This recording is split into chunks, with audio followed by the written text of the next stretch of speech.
बिस्मिल्लाहिर्रहमानिर्रहीम। अस्सलामु अलैकुम। लेक्चर का आगाज़ हदीस नबवी सल्लल्लाहु अलैहि वसल्लम से करते हैं। हदीस का मफ़हूम ये है, अल्लाह के नबी फरमाते हैं, वो शख्स हम में से नहीं जिसने छोटों पर रहम नहीं खाया और बड़ों का एहतराम नहीं किया। आज हम स्टार्ट करने जा रहे हैं एक बहुत ही इम्पोर्टेंट टॉपिक जिसका नाम है Faraday's law of electromagnetic induction.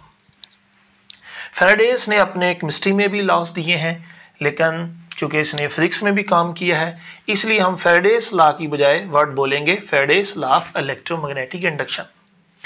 ये वही फैराडे लॉ है जिसकी बात हम पिछले 2-3 लेक्चर से कर रहे हैं कि जब किसी कॉइल पे या किसी लूप पे लगने वाला फ्लक्स चेंज होता है तो फ्लक्स के चेंज की वजह से उसके अंदर एक ईएमएफ इंड्यूस हो जाती है और वहाँ पे करंट फ्लो करता है।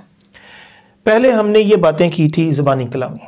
अब हम इसी बात को जो है मैथमेटिकली ड्राइव करेंगे। हमें एक फार्मूला मिलेगा जिस फार्मूले से पता चलेगा कि वाकई जो ईएमएफ है उसका तल्लक जो है वो फ्लक्स की चेंज से है। तो हम आज फैराडे लॉ को मैथमेटिकली ड्राइव करेंगे और एट द एंड बहुत सारे कंसेप्चुअल क्वेश्चंस मैं आपके साथ शेयर करने वाला हूं। इसको हम कैसे स्टडी करेंगे और इसको बिल्कुल सिंपल बनाने के लिए हमने मोशनल ईएमएफ वाला केस लिया है। फैराडे लॉ को ड्राइव करने के लिए हम और केसेस भी ले सकते हैं, चूंकि हमारी बुक जो है वो सिंपली इसको फैराडे लॉ को ड्राइव करने के लिए जो है मोशनल ईएमएफ वाला केस लेती है। तो ये आर्टिकल स्टडी करने से पहले आपको पिछला आर्टिकल आना चाहिए। इसमें आपको पता है हमने ये मेटल की रेल ली है, ये रेल्स फ्रिक्शनलेस हैं और इनके दरमियान एक मेटल का रॉड रखा है जो कि मूवेबल है। यहाँ पे मैग्नेटिक फील्ड है, इनटू द प्लेन है, रॉड की लेंथ इफेक्टिव लेंथ L है, मैग्नेटिक फील्ड की स्ट्रेंथ यानी मैग्नेटिक इंडक्शन B है, सेंसिटिव गैल्वेनोमीटर लगा हुआ है, सर्किट क्लोज है, ये रॉड को मिलने वाली बाहर से फोर्स है जिससे इस रॉड को वेलोसिटी मिल रही है V और ये रॉड राइट डायरेक्शन में मूव करेगा। ये डाटा मैंने यहाँ पे लिख दिया। यहाँ पे मैंने फैराडे लॉ को डिफाइन किया है, लेकिन इसकी डेफिनेशन आपको एट दी एंड समझ आएगी। लिख आपने स्टार्ट में लेनी है, समझ इसकी आपको एट दी एंड आएगी। ये मैंने अरेंजमेंट के बारे में लिख दिया। मेटल रेल्स हैं, रॉड है, मैग्नेटिक फील्ड है, गैल्वेनोमीटर है, रॉड की लेंथ L है, वेलोसिटी V है, मैग्नेटिक फील्ड B है और स्टार्ट में रॉड यहाँ पर है। ठीक है, हम यहाँ पे एक ना पॉइंट सेलेक्ट कर लेते हैं, ये वाला पॉइंट। ठीक है, ये मैंने एक पॉइंट सेलेक्ट कर लिया, इनिशियल पॉइंट। अब इस वक्त जब हम स्टार्ट करते हैं रॉड यहाँ पे होता है, यानी इस वक्त हमारा जो टाइम है मान लो 0 है। ठीक है, और रॉड यहाँ हम इस पोजीशन को रेफरेंस पॉइंट मान रहे हैं, इस पॉइंट को, या यूं समझ ले ये हमारा ओरिजिन है। यहाँ पे कोऑर्डिनेट सिस्टम है, ये उसका ओरिजिन है। ओरिजिन से रॉड यहाँ पर है। इस वक्त रॉड की पोजीशन या ओरिजिन से इसका यहाँ तक जो डिस्टेंस है वो x1 है। ठीक है, फिर रॉड को हम यहाँ से वेलोसिटी v देंगे। ठीक है, या यूं समझ ले पहले से वेलोसिटी मिली हुई है, लेकिन जब ये इस पोजीशन पर है तब से हम स्टोरी स्टार्ट करेंगे। यहाँ से हम अपना टाइम चालू करेंगे। टाइम कितना है 0 और इसको वेलोसिटी चूंकि v मिल चुकी है, पहले से मिली हुई है समझ लें, या यूं समझ लें पहले चल रहा था। हमने जब स्टडी करना शुरू किया तब ये यहाँ पे था। इसकी इनिशियल पोजीशन मैंने लिख दिया पोजीशन नंबर 1, यानी इसकी जो इनिशियल पोजीशन है वो यहाँ पे है, मैंने x1 डिस्टेंस लिख दिया। फिर आपको पता है रॉड यहाँ से चलता हुआ कुछ टाइम t के बाद ये रॉड यहाँ से जो है इस पोजीशन पर चला जाएगा। तो मैंने अब रॉड की एक नई पोजीशन जो है वो बना दी जो कि थोड़ी सी उससे दूर है। ठीक है जी, तो रॉड इस वक्त इस पोजीशन पर जा चुका है जिसको मैंने लिखा हुआ है पोजीशन 2। अब मुझे बताइए इसका पोजीशन वेक्टर या इसका डिस्टेंस कितना हो जाएगा। आंसर है इस वक्त इस रॉड का जो डिस्टेंस है या डिस्प्लेसमेंट कह लें वो हो चुका है x2। ठीक है, अब जब ये यहाँ से यहाँ तक पहुँचा तो मैं यहाँ पे लिख सकता हूँ x1 से x2 तक पहुँचा, यानी पोजीशन x1 से पोजीशन x2 तक जब पहुँचता है, पोजीशन का आपको पता होना चाहिए फर्स्ट ईयर में, this is the vector from origin to that point, origin to that point. ये इनिशियल पोजीशन वेक्टर है, ये फाइनल पोजीशन वेक्टर है। रॉड इनिशियल पोजीशन से फाइनल पोजीशन पे जाता है और इसको जो बेटा इनिशियल से फाइनल जाने में टाइम लगता है वो है डेल्टा टी। आपको पता है पोजीशन का जो चेंज होता है, पोजीशन का जो चेंज होता है या चेंज ऑफ पोजीशन को हमने फर्स्ट ईयर में पढ़ा, उसको हम बोलते हैं डिस्प्लेसमेंट। याद होना चाहिए आपको। तो पोजीशन का चेंज हम ऐसे लिखते हैं डेल्टा एक्स जो कि बराबर होता है x2 माइनस होता है x1। तो ये x2 है, ये x1 है और ये क्या है x2 माइनस x1। तो यहाँ पे मैं लिख सकता हूँ कि ये उसकी इनिशियल पोजीशन है, ये उसकी फाइनल पोजीशन है और ये क्या है x2, ये क्या है x1। x2 से x1 निकाल दें तो ये आ जाएगा x2 माइनस x1। तो ये वाला जो है इसको मैं लिख सकता हूँ, इसको लिखा जा सकता है x2 माइनस क्या लिखा जा सकता है x1। तो आपको याद रख लेना है तीनों चीज़ों को, initial position, final position, change in position. ठीक है, तो अब ये मैंने चेंज इन पोजीशन लिख दिया। फिर आप मुझे एक चीज़ बताइए, वेलोसिटी क्या होती है। सारी दुनिया जानती है कि वेलोसिटी बराबर होती है आपके पास डिस्प्लेसमेंट डिवाइडेड बाई क्या होता है, आंसर है डिवाइडेड बाई टाइम होता है। और चेंज इन पोजीशन को ही हम लोग डिस्प्लेसमेंट का नाम देते हैं। ठीक है, यहाँ पर मैं क्या लिख सकता हूँ, जो रॉड की वेलोसिटी v थी मैंने वेलोसिटी को v लिख दिया। डिस्प्लेसमेंट बराबर है चेंज इन पोजीशन के, ये हमने फर्स्ट ईयर में पढ़ा, 10th लेवल पे पढ़ा। और यहाँ से यहाँ तक टाइम कितना लगता है डेल्टा टी। तो ये रॉड की वेलोसिटी है change in position divided by time. इस रॉड की वेलोसिटी मिल जाएगी, इसको मैं लिख सकता हूँ क्वेश्चन 1। ठीक है जी, अब ये रॉड की हमने वेलोसिटी निकाल ली। अब हम नेक्स्ट क्या करेंगे, आप लोगों ने बच्चों एक रिलेशन पढ़ा, चूंकि हम यहाँ पर डील कर रहे हैं किसको, मोशनल ईएमएफ को। तो आपने पढ़ा मोशनल ईएमएफ बराबर होती है किसके, minus v B L sine of theta. यही है। आपको पता है थीटा हम वेलोसिटी मैग्नेटिक फील्ड के दरमियान लेते हैं। तो इस केस में हमारे पास जो ईएमएफ है वो बराबर आ जाएगी minus v B L sine 90 1 आ जाएगा। तो हमारे पास इस केस में motional EMF minus v B L आएगी। ठीक है, हम इसको क्वेश्चन नंबर 2 का नाम दे देते हैं। ठीक है, अब हम क्या करने जाएंगे, देखो बेटा जो क्वेश्चन 1 है वहां से वेलोसिटी की वैल्यू क्वेश्चन नंबर 2 में पुट कीजिए। ठीक है, जब आप क्वेश्चन नंबर 2 में 1 से वेलोसिटी पुट करेंगे ये v की जगह, तो आपको क्या मिलेगा, यहाँ पे वी कैट हम हासिल करते हैं।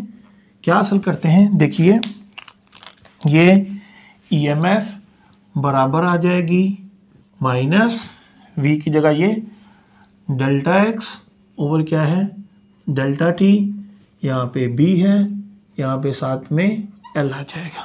ठीक है, मैं इसको थोड़ा रीअरेंज करता हूँ, आपको एट द एंड समझ आएगी रीअरेंज क्यों कर रहे हैं। यहाँ पे आ जाएगा हमारे पास minus delta X into L into B over में मैंने क्या लिख दिया डेल्टा टी। इस क्वेश्चन को बेटा आप नाम दे दें क्वेश्चन नंबर 3। ठीक है, अब हमारा पर्पस क्या है, आप लोग एक चीज तो थ्योरेटिकली सुन ही चुके हैं कि फैराडे लॉ में जो ईएमएफ है वो due to change of flux है। तो हमें इस रकम के अंदर चेंज ऑफ फ्लक्स को इन्वॉल्व करना है। अब हमारा क्या पर्पस है, वी हैव टू इन्वॉल्व, क्या इन्वॉल्व करना होगा, चेंज ऑफ फ्लक्स। तो हमें इन्वॉल्व करना है किसको, चेंज ऑफ फ्लक्स को, कि ईएमएफ का तल्लुक किससे है, चेंज ऑफ फ्लक्स से। अब हम कुछ ऐसे काम करेंगे कि जिससे हमारी क्वेश्चन नंबर 3 में चेंज ऑफ फ्लक्स वाली टर्म आ जाए। तो अब देखिए हम ऐसा क्या करेंगे कि जिसकी वजह से इसके अंदर चेंज ऑफ फ्लक्स वाली रकम आ जाए। तो ये आप चीज समझिए कैसे पॉसिबल है। देखो बेटा आप लोग एक चीज जानते हैं कि कोई भी हमारे पास रेक्टेंगल हो उसका एरिया किसके इक्वल होता है।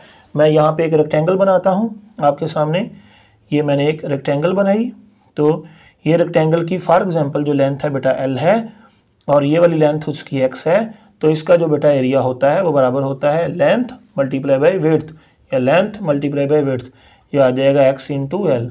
यानी रेक्टेंगल का जो एरिया होता है वो बराबर होता है लेंथ मल्टीप्लाई बाय क्या होता है विड्थ। ये एक इन्फॉर्मेशन आपके पास होनी चाहिए।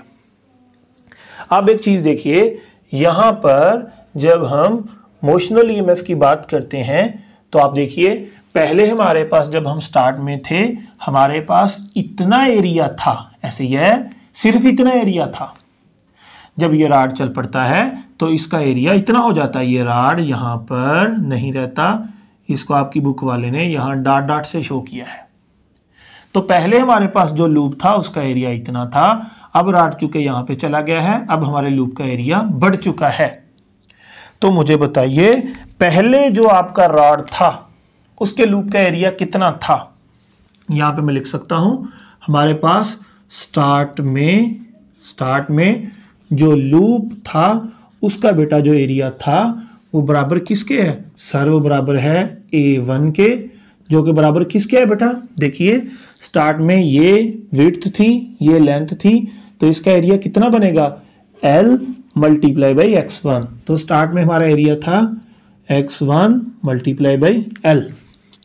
बाद में हमारा राड यहाँ पे चला जाता है, हमारा लूप इतना बड़ा हो जाता है, तो आफ्टर टाइम t हमारा जो यहाँ पर लूप है उसका एरिया क्या हो जाता है बेटा, मैं लिख सकता हूँ आफ्टर टाइम डेल्टा t।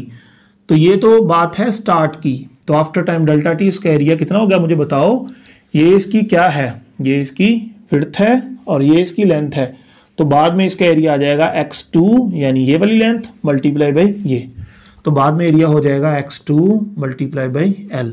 तो ये उसका क्या है, ये उसका इनिशियल एरिया है, ठीक है, और ये वाला एरिया उसका आफ्टर टाइम t उसका एरिया है, आफ्टर टाइम t यहाँ पे मैं लिख सकता हूँ, आप खुद ही ये सोच लें। तो मुझे बताइए अगर स्टार्ट का एरिया ये है बाद का एरिया ये है, तो एरिया में जो चेंज आया वो कितना है। तो बड़ा सादा सी बात है कि अगर आपके पास ये चीज़ इनिशियल है ये चीज़ फाइनल है, तो आप देखें फाइनल में से इनिशियल निकाल दें, पीछे जो बचेगा वो है चेंज ऑफ एरिया। बात समझ गए कि नहीं। तो यहां पर ये वो एरिया है जिसमें क्या आया है, आंसर है ये वो एरिया है जिसमें चेंज आया है, ठीक है। मैं आपको मिसाल देता हूं, आपके पास एक घर था, ये पहले आपके पास ये घर है, पहले ये घर इतनी जगह पे था और ये आपका घर है 10 मरले का। कितने मरले का घर है 10 मरले का। बाद में आपने 7 वाला प्लाट भी खरीद लिया, ये प्लाट है आपके पास 5 मरले का, तो 10 मरले ये 5 मरले और मिला लीजिए, टोटल कितना हो गया 15। तो मुझे बताइए आपका पहले वाला प्लाट क्या है ये, और बाद में टोटल कितना हो गया, आपके पास टोटल इतना हो गया। तो मैं अगर पूछूं कि आपने जो जगह ली चेंज कितना आया, तो आपने जो नई जगह ली होगी उतना ही चेंज आया होगा। मिसाल के तौर पर आपके पास 20 रुपए हैं, आपको 5 रुपए और मिल जाते हैं, टोटल कितने हो जाते हैं 25। तो चेंज कितने का आया, आंसर है जितने बाद में ऐड हुए उतने का चेंज आया, ठीक है। और पहले जो एरिया है वो ये है, बाद वाला एरिया जो बाद में भी आके टोटल हो गया, टोटल मिला के इतना हो गया। तो पहले का ये, बाद वाला सारा मिला के ये, और चेंज की बात करें तो चेंज में जो है एरिया वो ये है। तब मेरा सवाल है कि चेंज ऑफ एरिया कितना आया बेटा, तो यहां पर हम लिखेंगे change of area, change of area, area में जो चेंज आया है, ठीक है। तो इसका 2 तरीके हैं, आप final area minus initial area कर दो, ठीक है, और मैं इस तरह भी निकाल देता हूँ, चेंज ऑफ एरिया आ जाएगा आपके पास फाइनल एरिया A2 माइनस क्या है A1, तो A2 कितना है x2L minus x1L। Change of area आ जाएगा आपके पास, यहाँ L कॉमन है, यहाँ पे क्या आ जाएगा x2 माइनस क्या आ जाएगा x1, यहाँ पे क्या आ जाएगा L, x2 माइनस x1 यानी x2 माइनस x1 क्या होता है डेल्टा x। तो यहाँ पे आप लिख सकते हैं कि जो एरिया का चेंज है वो बराबर है delta x multiply by L। ये एक तरीका है, ठीक है। ये चेंज ऑफ एरिया निकाली, यहाँ पे मैं मेंशन कर सकता हूँ, ये हमने निकाला है चेंज ऑफ एरिया, ये चेंज ऑफ एरिया आ गया, ठीक है। Initial area, final area, change of area. आप ऐसे भी लिख सकते हैं, सादा सी बात है, आपको पता तो है ही कि ये है चेंज ऑफ एरिया, तो आप चेंज ऑफ एरिया डायरेक्ट भी लिख सकते हैं, बजाय फाइनल इनिशियल करने के चेंज ऑफ एरिया डायरेक्ट लिख सकते हैं। कैसे लिख सकते हैं, देखिए सारी दुनिया को पता है, पूरे पिंड में ऐलान हुआ है कि ये वाला एरिया वो है जिसका चेंज आया है, जो नया ऐड हुआ है। तो इसका एरिया देख लें कितना, तो इसकी ये वाली लेंथ कितनी है, आंसर है इसकी ये वाली लेंथ डेल्टा एक्स है, और इसकी ये वाली लेंथ कितनी है, एल है। तो ये आपके पास इस तरह भी आप निकाल सकते हैं। आप डायरेक्ट निकाल सकते हैं delta x multiply by L change of area, या फाइनल माइनस इनिशियल से भी निकाल सकते हैं, सादा सी बात है। तो इस तरह आप लोग जो है ये चेंज ऑफ एरिया निकाल लेते हैं। बात समझ गए।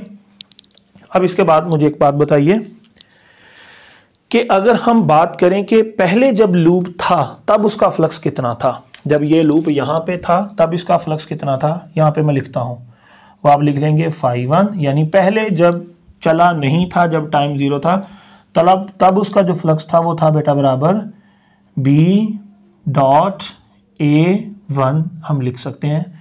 पहले मैग्नेटिक फील्ड मल्टीप्लाई बाई पहले जो एरिया था, पहले कितना था A1 इनिशियल एरिया। जब ये लूप चल पड़ा तो ये टोटल लूप मुकम्मल इन्वॉल्व हो गया। तो बाद वाला फ्लक्स है, जब हम टाइम t के बाद देखते हैं तो फिर हम मैग्नेटिक फील्ड तो यूनिफॉर्म एंड तक, मैग्नेटिक फील्ड पहले भी वही बाद भी वही, लेकिन अब जो बाद वाला एरिया है वो A2 है, A2 लिख दिया। पहले लूप का फ्लक्स के लिए A1 आ जाएगा, बाद वाले लूप के फ्लक्स के लिए A2 आ जाएगा। ठीक है। अब यही सवाल है कि अगर हम बात करें चेंज ऑफ फ्लक्स की, तो अगर पहले वाला फ्लक्स है तो पहला एरिया ले लेंगे, बाद वाला फ्लक्स है तो बाद वाला एरिया ले लेंगे।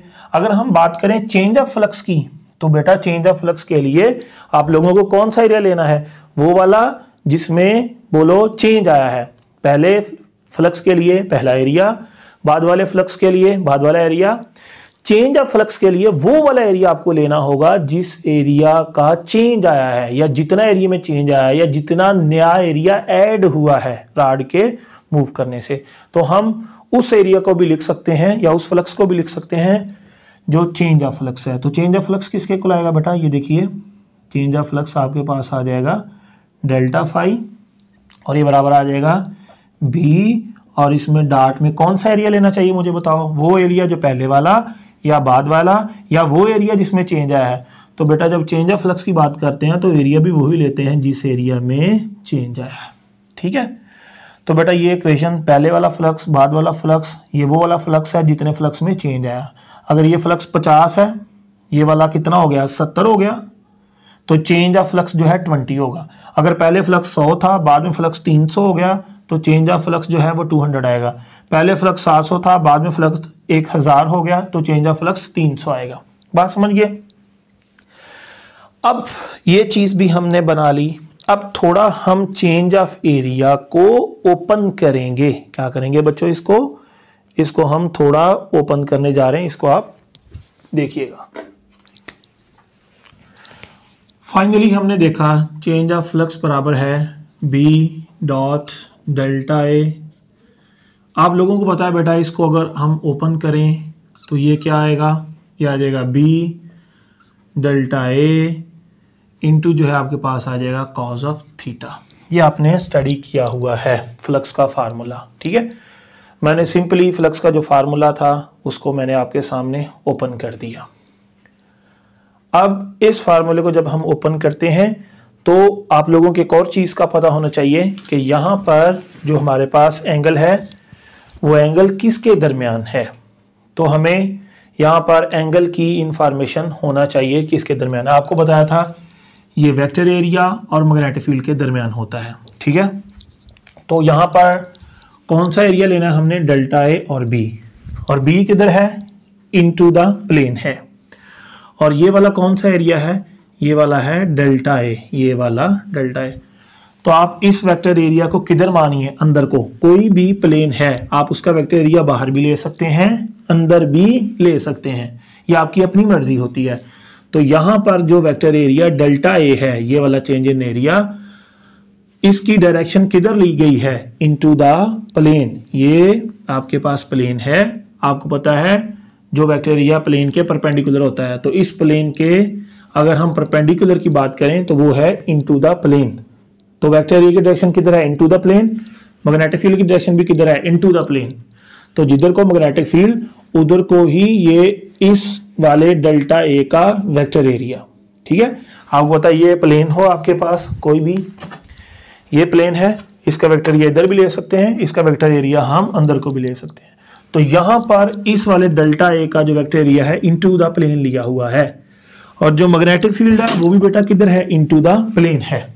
तो एक चीज भी उधर, दूसरी भी उधर, तो यहाँ पे डेल्टा ए वाले एरिया और मैग्नेटिक फील्ड के दरमियान जो थीटा है वो कितना आएगा, 0। तो यहाँ पे हमारे पास जो फ्लक्स है वो आ जाएगा बेटा B delta A into cos 0। तो यहाँ पे जो फ्लक्स का चेंज है वो आएगा बी डेल्टा इंटू ए कॉस 0 1, यहाँ पे आ जाएगा बी ए, ठीक है। ये हमारे पास चेंज ऑफ फ्लक्स, सॉरी यहाँ पे डेल्टा ए आएगा, ये चेंज ऑफ फ्लक्स आ गया बी इंटू डेल्टा ए। तो मुझे बताइए डेल्टा ए किसके इक्वल है, चेंज ऑफ एरिया किसके इक्वल है। यहाँ पे आप स्टडी करके आए हैं कि जो डेल्टा ए है वो बराबर है किसके, डेल्टा एक्स इंटू एल के। तो यहाँ से मैंने वहाँ पुट किया, ये चीज़ देखिए, ये वहाँ पे हम लेके गए हैं, यहाँ आ जाएगा डेल्टा एक्स इंटू क्या है, डेल्टा एक्स इंटू एल।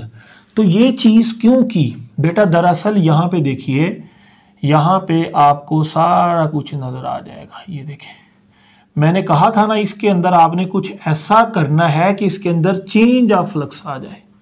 तो आप इसको पुट कर देंगे इक्वेशन नंबर 3 में, पुट कर देंगे किसमें, इक्वेशन नंबर 3 में, ठीक है। अब आपको हर चीज़ का पता होना चाहिए। आपसे वो पेपर में इनिशियल पोजीशन पूछ सकता है x1 है, बाद वाली पोजीशन पूछ सकता है x2 है, पहले वाला एरिया क्या है x1 इंटू एल, बाद वाला एरिया क्या है x2 into L, change of area क्या है delta x multiply by L, ठीक है। अगर आपसे इनिशियल फ्लक्स पूछ ले तो इनिशियल फ्लक्स आपने लिखना है किसके बराबर है, इसके बराबर। फाइनल फ्लक्स पूछ ले तो इसके बराबर। इनिशियल एरिया पूछ ले तो आपने लिखना है इसके बराबर। फाइनल एरिया पूछ ले इसके बराबर। चेंज ऑफ एरिया पूछ ले तो आपके पास इसके बराबर। ये सारी चीजें आपके पास होनी चाहिए। तो आखिर करना क्या था हमने, बहुत सिंपल, हमने यहां पर इसके अंदर चेंज ऑफ फ्लक्स लेके आना था। तो बहुत सिंपल सा फार्मूला था, इनिशियल फ्लक्स लिखा मैंने, फाइनल फ्लक्स लिखा, इनिशियल फ्लक्स में इनिशियल एरिया, फाइनल फ्लक्स में final area, change of flux में चेंज ऑफ एरिया। तो यहां से पार्टी शुरू होती है, समझ लो, यहां से आपका सवाल शुरू होता है। ये तो बहुत लंबा कर दिया मैंने, तो मैंने क्या लिख दिया, delta flux B dot delta है। तो यहां से आप समझ लें, इसके बाद यहां से स्टोरी शुरू होती है। ये सारी इंफॉर्मेशन है। डेल्टा फाई बराबर है बी डॉट डेल्टा है, तो बी डेल्टा है कॉस ऑफ थीटा, मैंने एंगल बताया 0 है, तो हमारे पास ये फार्मूला आ गया। और यहां पर हमने सिंपली डेल्टा ए की वैल्यू पुट की, डेल्टा ए बराबर है इसके, और यहां पे पुट कर दिया। ये क्वेश्चन को 3 में पुट करेंगे, जब 3 में पुट करेंगे वी गेट, हमको क्या हासिल होता है ये देखते हैं। उसमें पुट करते हैं, पुट करने के बाद ये देखिए क्या बनेगी, हमारे पास ईएमएफ बराबर आ जाएगी माइनस, यहाँ पे आ रहा था, और ये देखिए delta x L B, delta x L B, delta x L B, ठीक है। ये यहाँ पर क्या आ जाएगा, इस सारी रकम की जगह डेल्टा फाई आ जाएगा, डिवाइड में क्या आ जाएगा डेल्टा टी। तो ये आप देख लें, आपके पास ये ईएमएफ पैदा हुई है minus delta phi over delta t, जिसको हम कैसे पढ़ सकते हैं, इसको हम पढ़ सकते हैं EMF is equal to negative rate of change of flux. कैसे पढ़ सकते हैं, EMF is equal to negative rate of change of flux, या change in flux with respect to time, या it is defined as negative ratio of change of flux to change of time. तो आप जिस तरह चाहें इसको define कर सकते हैं। तो यही फैराडे का लॉ था कि EMF is equal to negative rate of change of flux, more the rate of change of flux more induce is the EMF, ठीक है। तो यही बात जो थ्योरेटिकली कर रहा था, अब यही चीज हमने इसको मैथमेटिकली निकाल लिया है। अब आपके पास यहाँ पे मैं सवालात रखता हूं कि आपके पास यहाँ पे एक लूप है, और इस लूप पे लगने वाला इनिशियल फ्लक्स है 10, बाद में फ्लक्स हो जाता है उस पर 30, तो चेंज ऑफ फ्लक्स कितना आएगा, आंसर है चेंज ऑफ फ्लक्स आएगा उसमें 20, और इसको चेंज होने में जो टाइम लगा वो कितना है 2 सेकंड। तो बताइए इसमें ईएमएफ कितनी पैदा होगी।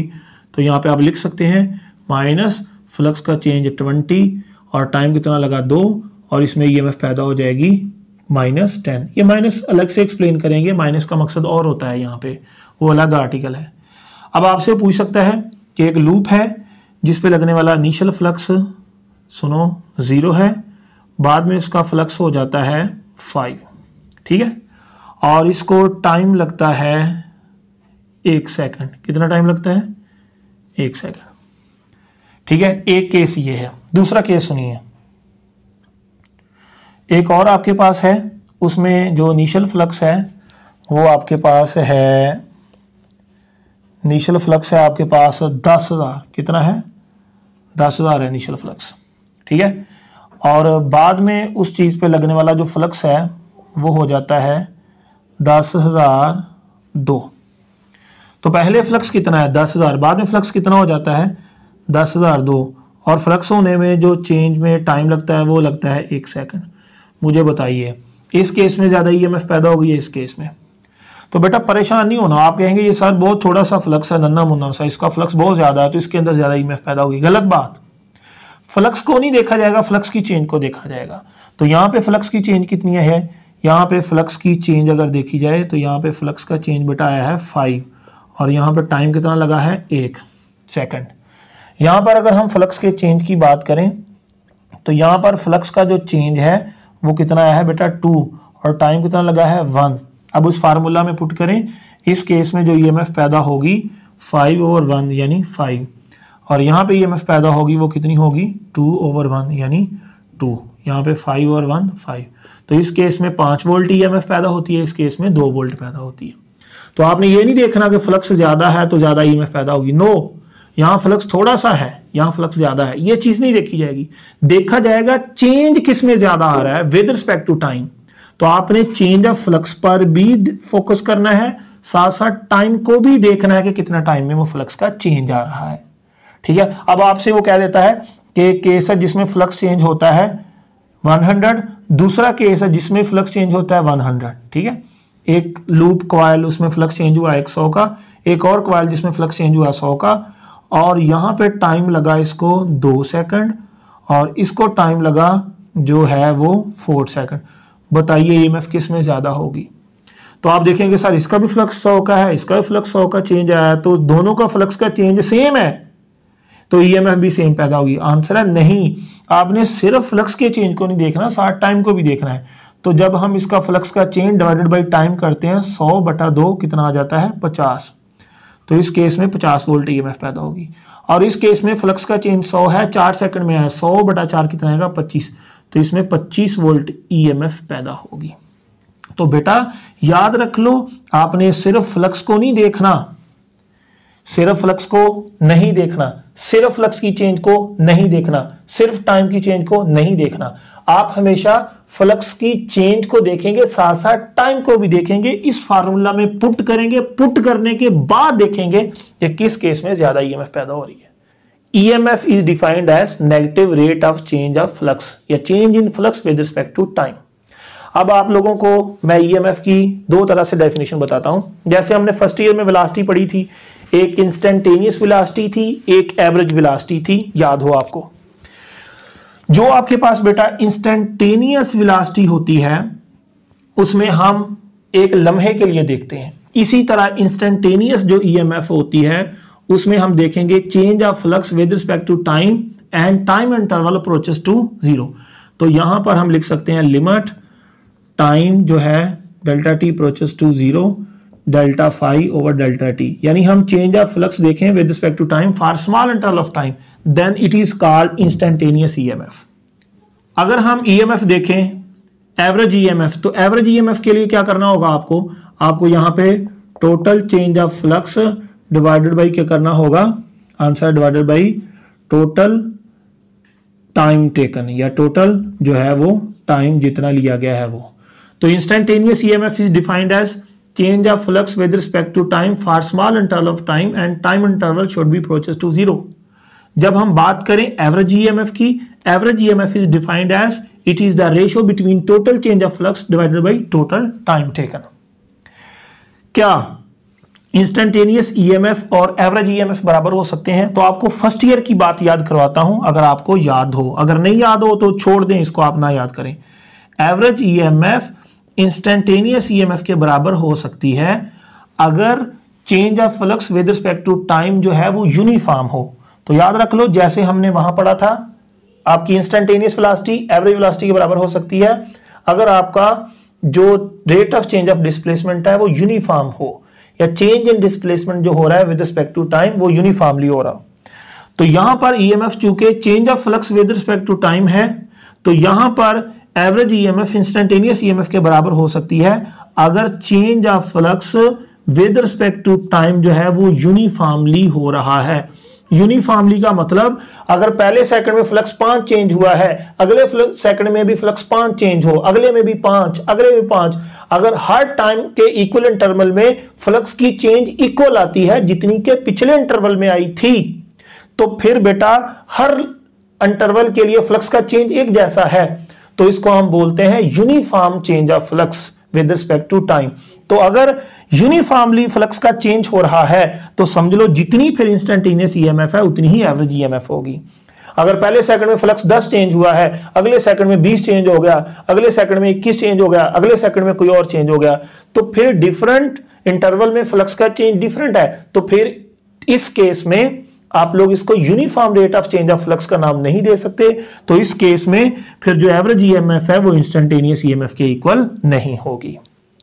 लास्ट पे बेटा एक चीज, हमने ये जो फार्मूला निकाला है ये एक ही टर्न था, सिंगल। तो अगर आपके पास n टर्न्स है तो आपको पता है एक टर्न में ये, 2 में 2, 3, 4, अगर n टर्न्स है तो n टर्न्स के लिए आ जाएगा -n डेल्टा फाई ओवर आ जाएगा डेल्टा t। ठीक है जी। तो फाइनली बेटा आपने देख लिया कि किस तरह जो आपके पास ईएमएफ इंड्यूस होती है उसका लिंक मैथमेटिकली भी हमने दिखा दिया कि rate of change of flux से है। जितना rate of change of flux होगा उतनी उसके अंदर ईएमएफ भी ज्यादा होगी।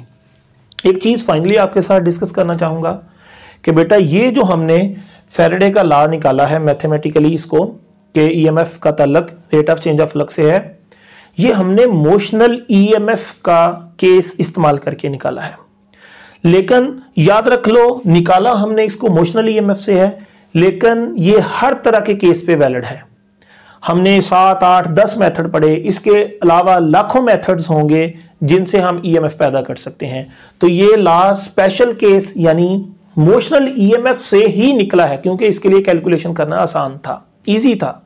लेकिन हम इसी वाले फार्मूला को जनरली जो है वो करार दे देंगे, ये जनरलाइज्ड फॉर्म आ जाएगी फैराडे लॉ की। ये हर तरह के केस में वैलिड होगा, चाहे हम मैग्नेट की पुश से करें, चाहे 2 कॉइलें पास रख लें, हमारे पास कई मेथड्स आएंगे ईएमएफ के।